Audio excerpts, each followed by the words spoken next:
Why 50 is not too late to reach for the stars. In a world where space exploration is often seen as a young person's dream, there's a growing number of mature adults proving that the sky is not the limit. It's just the beginning. Hitting 50 is not the end of adventure. In fact, for some, it's just the launch pad. The new age of space travel. Thanks to commercial space companies like SpaceX, Blue Origin, and Virgin Galactic, the possibility of traveling to space is no longer reserved for elite astronauts trained from their 20s. Civilian spaceflight is becoming more common. And yes, that includes people well into their 50s, 60s, and even 70s. You don't need to be a triathlon champion or a math genius. What you need is passion, preparation, and the right mindset. Space agencies and private companies are already preparing for more inclusive missions, with health, adaptability, and mental stability taking precedence over just age. Meet the pioneers. Inspiration comes from real people. William Shatner, at age 90, flew into space aboard a Blue Origin mission. He shattered all stereotypes. If he could go to space in his 9th decade, imagine what's possible at 50. Another example, Dennis Tito, the first space tourist, took off on a Russian Soyuz mission at the age of 60. These stories show us that age is not a barrier. It's a badge of experience, preparing your body and mind. Going to space at 50 requires preparation, but it's not impossible. You'll need a comprehensive health checkup, cardiovascular endurance balance, and spatial awareness training, mental resilience training to deal with isolation and zero gravity. Surprisingly, many people over 50 are more mentally prepared for the challenges of space than younger astronauts. Life experience matters in high-pressure environments. The emotional side of the journey. What's it like to leave Earth behind at a point in life when most people think of slowing down? Astronauts describe a profound emotional shift, the so-called overview effect, a cognitive shift in awareness when seeing Earth from orbit can be more intense and meaningful for those who've lived through decades of change, struggle, and growth. The idea that you can touch the stars after 50 is more than symbolic. It's a challenge to every belief that says your best years are behind you. The body in space. What happens after 50? Space is not just a destination. It's a complete assault on the human body. And for those of us venturing out past 50, understanding what happens inside your own skin once you leave Earth's protection is critical. The moment you escape gravity's grip, your body begins to change in ways you can't feel at first. Bones begin to lose density, muscles weaken, fluids shift. But when you're over 50, your body's ability to adapt is different. Slower recovery, lower baseline muscle mass, and more fragile bones, all of it matters up there. NASA has known this for decades. And while most astronauts are younger, more recent missions have opened the door to older explorers. What they've found is fascinating and sometimes alarming. Take bone density loss, for example. Astronauts lose about 1 to 2% of their bone mass for every month spent in space. For a 30-year-old, that's concerning. For a 50-year-old, it could mean returning to Earth with bones closer to someone in their 70s. That's why pre-flight training now focuses heavily on strength, resistance, and balance, even more so for older candidates. Then there's vision. In microgravity, fluids shift upward, building pressure inside the skull. This causes a condition known as SANS, Spaceflight Associated Neuroocular Syndrome. It can blur your vision, flatten the eyeball, even change the shape of the optic nerve. Most astronauts recover after returning home, but in older individuals, the effects can linger longer. Some changes may even be permanent, but it's not just the body. The mind also enters uncharted territory. After 50, sleep cycles are more sensitive. Isolation hits harder. Emotional regulation is different. Long-duration missions are like floating in a high-tech sensory deprivation tank. NASA's psychological teams now prepare astronauts with advanced coping strategies, especially those over 50 who may have different social needs and stress responses. Another hidden risk: radiation. Outside Earth's magnetic field, you're exposed to cosmic rays and solar particles. Over time, these can increase cancer risk, cause cataracts, and damage cells. For older astronauts, who may already have some degree of DNA damage from age, space radiation adds a layer of serious long-term danger. NASA is still working on effective shielding, but it's far from perfect. So, how do you prepare your body for space after 50? Train like an astronaut. Daily resistance workouts, cardio, flexibility. Protect your vision. Regular eye checks, fluid regulation training, manage stress. Practice meditation, cognitive exercises, and virtual mission simulations. Monitor health, baseline screenings, bone density scans, cardiovascular assessments. Learn your limits. Space is not forgiving, and neither is age. But there's good news. Studies show that motivation, experience, and emotional maturity can give older astronauts an edge in decision-making, crisis response, and crew dynamics. In many ways, you're mentally stronger now than ever before. The key is respecting your body's new baseline and pushing within it.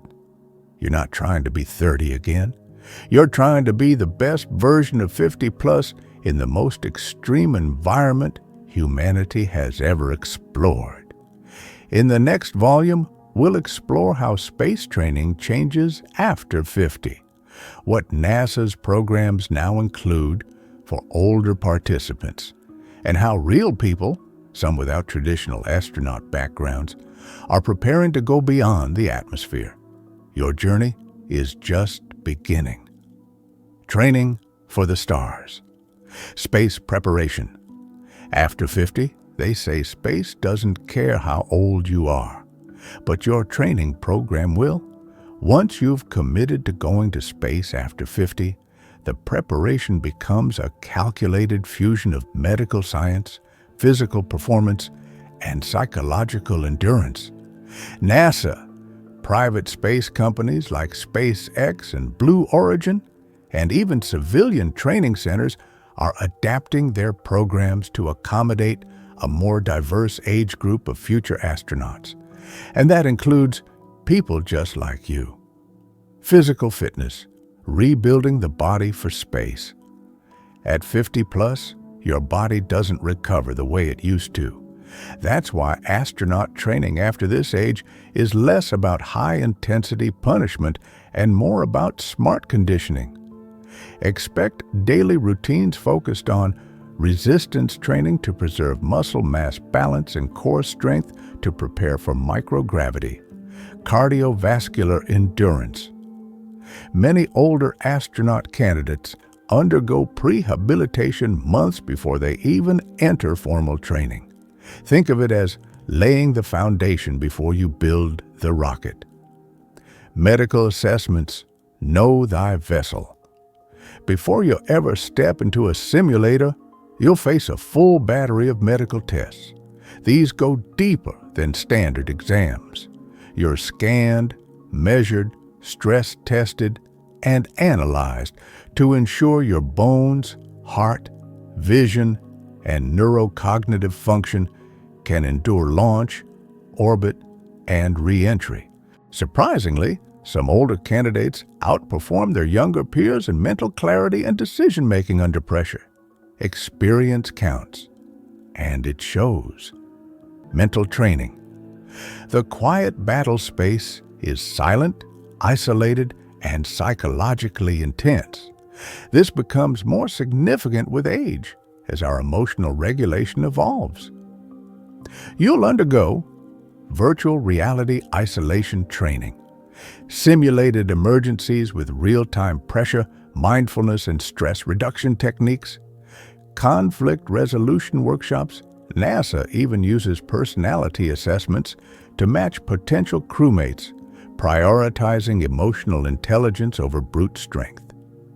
Technical skills, learning the tools of space. No one expects you to be an engineer, but you do need to understand your environment. That means learning how to operate in microgravity, mastering spacesuit functions, handling basic repairs, and troubleshooting onboard systems. Many 50-plus participants come from technical or leadership backgrounds, which often gives them an edge in understanding procedures and mission structure. Nutrition and recovery, fueling a mature body. Your metabolism, hydration needs, and nutritional requirements change with age. Space agencies now provide custom diet plans tailored for older astronauts. These focus on calcium and vitamin D for bone health, omega-3s and antioxidants for inflammation and cognition, hydration tracking systems to prevent dehydration in space. Post-training recovery also includes specialized physical therapy and sleep analysis to ensure your body adapts efficiently. Private versus government programs, choosing your path. NASA's program is still the most rigorous and selective, but private companies are breaking new ground, offering civilians the opportunity to train and fly without military or scientific backgrounds. Many of these programs cater to older candidates, understanding the unique goals and capabilities of this age group. For example, Blue Origin's programs include high-G training and weightlessness familiarization. SpaceX mission simulations test crew readiness under real-time pressure. Civilian space camps offer condensed programs for enthusiasts wanting to train like the pros. The mental shift, from dreamer to doer. The hardest part isn't physical, it's accepting that this dream is possible and committing to it. At 50 plus, you've likely lived multiple lives, built careers, raised families, faced fears. That life experience becomes your greatest asset. This isn't fantasy. This is your next chapter. In Volume 4, we'll enter the spacecraft itself. What's it like to sit in the cockpit? How do you feel at liftoff? And what happens when Earth finally disappears from view? Strap in. It gets real from here. The launch, leaving Earth for the first time. The countdown echoed inside the capsule like the beating of a heart, slow, heavy, and filled with expectation. 10, 9. The vibrations of the engines beneath the launch pad rumbled through the astronaut's body. He was 53, suited up in a custom-fitted exosuit that accounted for his slightly stiff joints and blood pressure monitor. He'd been training for this for over a year, but nothing could prepare him for the moment Earth would fall away beneath him. At T-0, the rocket ignited. A bone-deep roar took over. It wasn't like a plane taking off. It was a controlled explosion beneath his seat. The G-forces hit hard, like a weight pressing his entire body into the seat. His cheeks pulled back, vision blurred slightly, and he fought to control his breathing. Older astronauts are more vulnerable to G-forces, so his flight suit was reinforced to regulate blood flow and prevent blackouts. The ascent. As Earth's atmosphere thinned, so did the crushing pressure. Within minutes, the cabin fell into silence, broken only by the steady hum of onboard systems and the astronauts' measured breaths. And then, weightlessness. He floated. Everything he'd trained for kicked in. Movements had to be slow and deliberate. At 50 plus, muscle control and joint mobility take a new form of mindfulness. His arms moved like in water, slowly drifting. The sensation was like floating in a dream wrapped in wires, telemetry, blinking monitors, and a sense of history. He drifted toward the small viewing window. Below him, Earth curved in brilliant blues and soft clouds. There it was, the pale, spinning home he'd known for over 5 decades, now distant and vulnerable. Tears welled up, not out of fear, not even from awe, but from a recognition of perspective. All those years worrying about small things, and now, from up here, they all seemed so small. Adapting to microgravity. His first hours aboard the station were a test in both science and endurance. Bones began losing density in space. For an older adult, this is an even greater concern. Every hour, he followed his exercise regimen with discipline, resistance training, cycling, and stretching routines designed by NASA's best. Meals were more complicated than expected. The pre-packaged, nutrient-balanced food was unfamiliar and dry, and digestion in microgravity felt odd. Still, the nutritional plan was tailored to his age, calcium-rich, high in protein, lower in sodium to protect his cardiovascular system. Sleeping took some getting used to. He zipped himself into his sleeping bag, tethered it to the wall, and floated like a cocoon in space. No bed, no pillow, just the gentle hum of the station, and outside, an infinite silence. But sleep didn't come easy. The thoughts did. What if something goes wrong? What if my body reacts differently tomorrow? What if this is the last time I ever see Earth again? Mental fortitude. After 50, isolation in space takes a toll on anyone. But older astronauts often have better emotional regulation and resilience built from life experience. His years of mindfulness, journaling, and personal growth gave him an edge. Every morning began with a mental check-in, gratitude, goals, and grounding. He'd write in his floating tablet, "Another day, another orbit. I'm still here." In mission debriefs, psychologists later noted that older astronauts like him often handle the emotional strain better than their younger peers. They're less impulsive, more reflective, and surprisingly adaptable. First spacewalk. On day 10, he received the call, prep for EVA. He was ready. He had trained for this moment, suited up, locked in, and opened the airlock. The void of space awaited outside the station, tethered and floating. The silence was absolute. His heart raced not out of fear, but reverence. Earth floated behind him, a jewel. Above and around, nothing, a deep black canvas of forever. At 50 plus, his suit was slightly modified for better joint control. His grip was steady, his vision sharp, every movement slow, purposeful. And in that moment, alone in space, he whispered into his calm, "I've never felt so small or so alive." Returning to the capsule, when the walk ended, he floated back inside, heart pounding.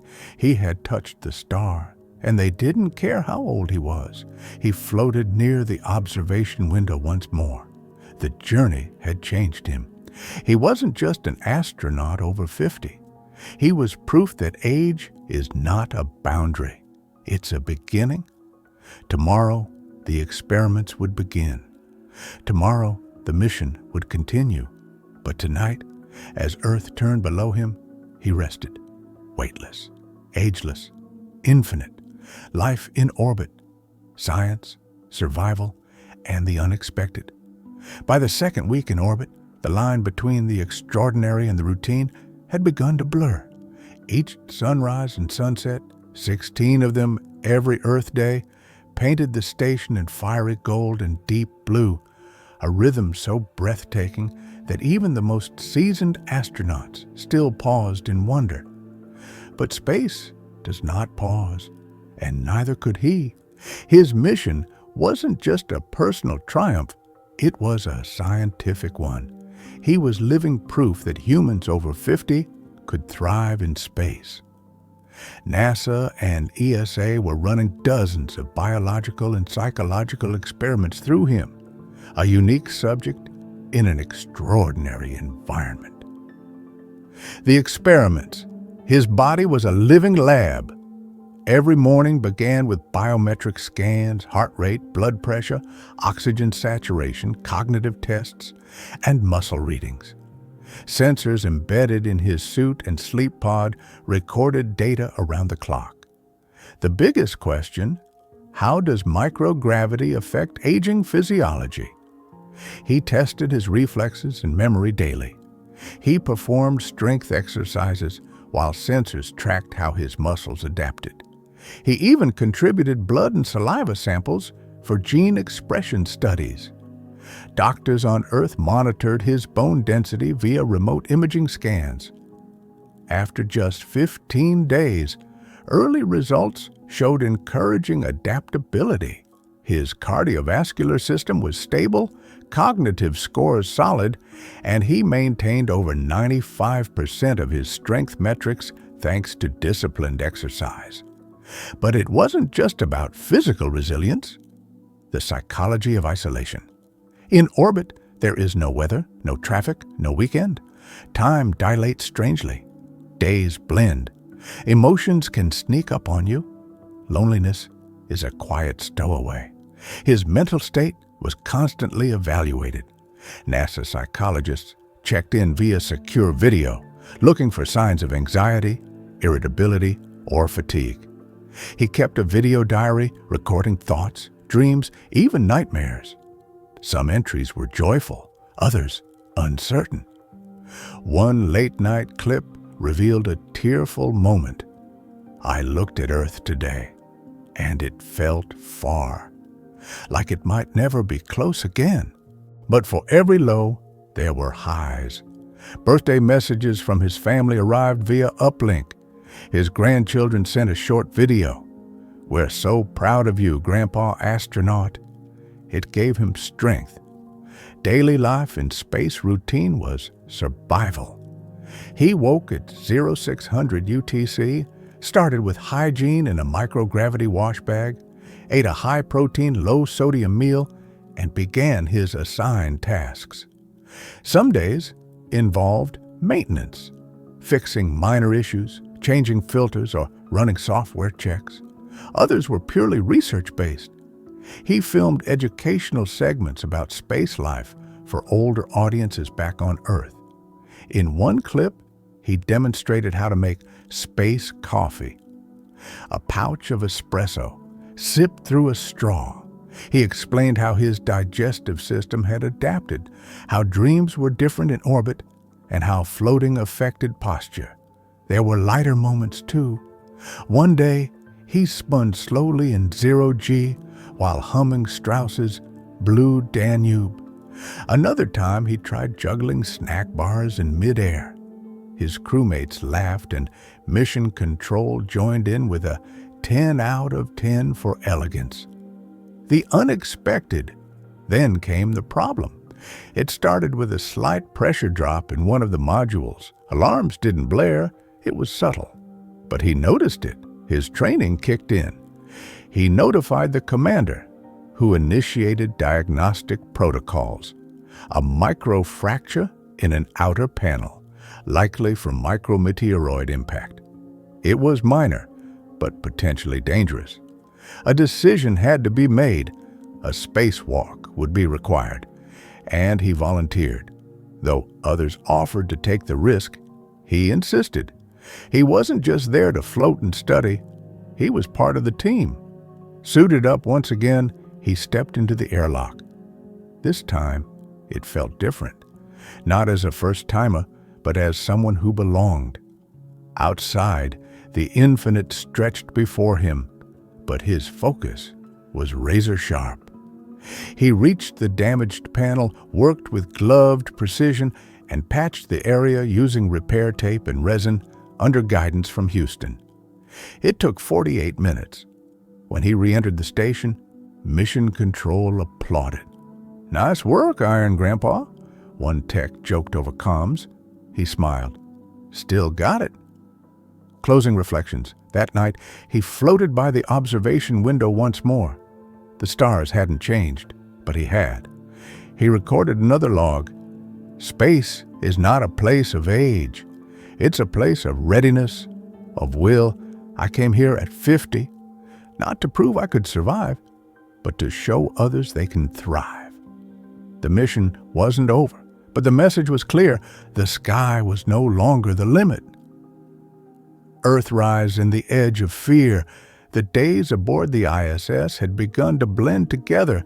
Each sunrise, each orbit, a surreal ballet of repetition.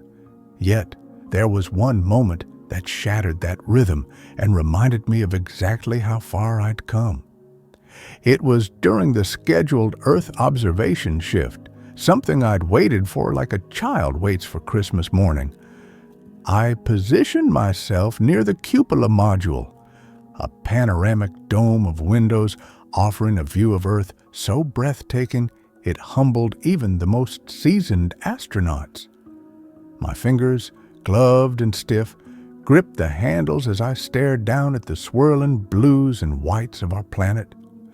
From up here, there were no borders, no politics, just the fragile marble of home spinning silently in the black. And then it happened. The Earthrise. A soft blue glow emerged from behind the limb of the moon as we orbited past. I had seen photos, sure, but nothing could compare to witnessing it in real time. Tears welled up in my eyes, and not just from the lack of gravity. I felt the full weight of 50 years of dreams, effort, failure, and resilience all at once. It was the most beautiful thing I'd ever seen. But beauty wasn't the only thing that day would bring. Later that afternoon, during a routine system check, an alarm blared. Not one of the drills we had practiced for. This was real. Loss of pressure detected. The words flashed in red across the console screen. I froze. My heart pounded against my ribs like a trapped bird. The crew snapped into action, voices calm but firm. We'd trained for this. The breach was somewhere in the Japanese Kibo module. I followed protocol, sealing off hatches as instructed, but every motion felt slower, like moving through molasses. My body wanted to panic. My brain, now trained, pushed back. Stay focused, breathe. After 20 tense minutes, we isolated the leak, a microscopic puncture likely from orbital debris. It was patched, tested, and declared safe. But the incident left its mark. I'd always known space was dangerous in theory. That day, it became terrifyingly real. That night, alone in my sleeping pod, I replayed everything in my mind. The alarm, the scramble, the brief moment where I thought, this could be it. I was 50 years old, thousands of kilometers above the Earth, and I had faced one of the scariest moments of my life, and survived. It changed me. In the next chapter, I'll talk about the psychological toll, what it really feels like to live with constant danger, isolation, and the weight of time in space, and how, even amid fear, wonder still finds a way to break through. The return to Earth, re-entry, reflection, and reinvention. The darkness outside the spacecraft gradually shifted to hues of orange and red as the capsule began to scrape against the Earth's upper atmosphere. The heat shield groaned under pressure, and vibrations pulsed through every bolt of the re-entry module. At 50 years old, I had lived through thousands of moments, but nothing compared to this. I was hurtling back to Earth at over 17,000 miles per hour. And yet, I wasn't afraid. I was focused. The descent begins re-entry is one of the most dangerous phases of spaceflight. Everything needs to work perfectly. The angle of descent, the structural integrity of the capsule, the heat shield, the parachutes, all must operate with synchronized precision. One miscalculation and you're either a fireball in the sky or a crushed can in the ocean. The G-forces surged again, this time even stronger than during launch. My body felt like it was being pushed through the seat.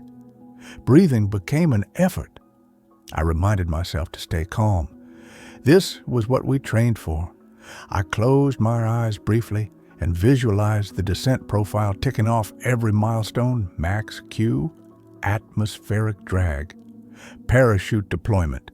Landing isn't the end. With a tremendous jolt and a soft roar of fabric, the parachutes deployed, the capsule swayed like a cradle, slowing as it fell toward the recovery zone. Then, impact, a hard thud into the ocean surface. I felt the splash before I heard it. Silence followed, interrupted only by my own heartbeat echoing in my ears. Mission control crackled into my headset, confirming recovery teams were en route. As I bobbed in the capsule, floating in the Pacific, a strange calm settled over me. I had survived space. I had left Earth and returned. I was no longer the same person who had launched a few days earlier. The welcome back to gravity. The recovery team opened the hatch and sunlight flooded in.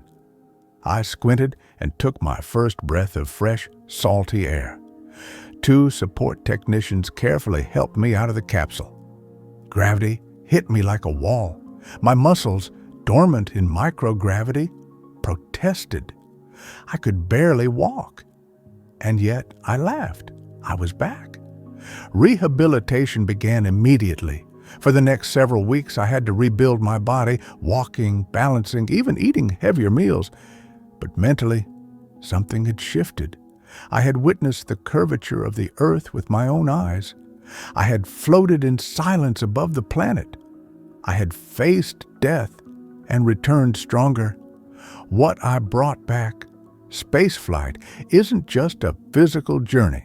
It rewires your mind. I no longer stressed over trivial problems. The planet looked fragile from above, and now, back on its surface, I felt deeply protective of it. I began speaking to students, veterans, and anyone over 50 who believed they had missed their window. I told them, the window is still open. I'm living proof. I partnered with aerospace organizations to advocate for civilian missions later in life. I wrote a book. I recorded every second of the journey, hoping my story would inspire someone else to break the limits they'd once believed were real. The final lesson. In the end, space wasn't about stars and silence. It was about confronting fear, embracing discomfort, and rediscovering purpose. If you've ever thought it's too late to start over, to chase a dream, or to go higher than you've ever gone, just look up. I did, and everything changed. Back to Earth, forever changed. The hum of the re-entry module was steady, comforting even.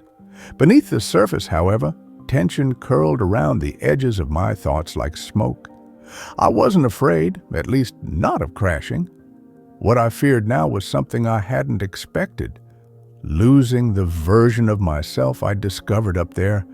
As Earth loomed larger in the capsule window, vibrant and alive, I felt a strange homesickness for space. The weightlessness, the silence, the infinite horizon. I had learned to breathe without panic in that vast, unforgiving void. I had learned, perhaps for the first time in my life, to trust myself entirely. The G-forces of re-entry hit hard. My aging body, toughened by months of training but still 50 years old, screamed against the pressure. My chest compressed, vision narrowed. This part wasn't in the highlight reels. This part hurt. But then, the parachutes deployed. A jolt, then stillness. I landed in a blur of sand, sky, and spinning motion. The hatch opened minutes later, and warm sunlight pierced the gloom. Voices called out, pulling me gently, then firmly from the capsule. I felt the earth again, solid, real, familiar. I had returned, but I was not the same man. Back in Houston, the debriefs were endless. Doctors, psychologists, NASA officials. They all asked the same questions. Did you experience fear? How did your body adapt? Would you go again? But none asked what they should have. What did you learn about yourself? Because that's what space really teaches you. Not just orbital mechanics or the fragility of ecosystems or even the physics of isolation. It teaches you how to be fully present. When every decision matters, when every breath is measured, when you stare into the black void and feel your own insignificance, you wake up. You become real. I was invited to speak at a science conference weeks later. The auditorium was filled mostly with young students, some eager, some skeptical. They expected tales of danger, floating food, maybe a space bathroom joke. But I gave them something else. I told them the truth. At 50, I thought my best years were behind me, I said. But then I left the earth and found something better than youth. I found purpose. There was silence. And then applause. Not for my technical achievements, but for daring to change at an age when society tells you to settle down and shrink. The real mission had only just begun. I began visiting schools, retirement homes, space camps. I met teenagers and 80-year-olds with the same twinkle in their eyes, the same question.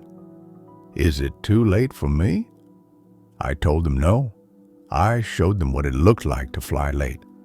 I started a foundation to fund training for adults over 40 who wanted to pursue science, space, or exploration. I partnered with space tourism startups to advocate for inclusive missions.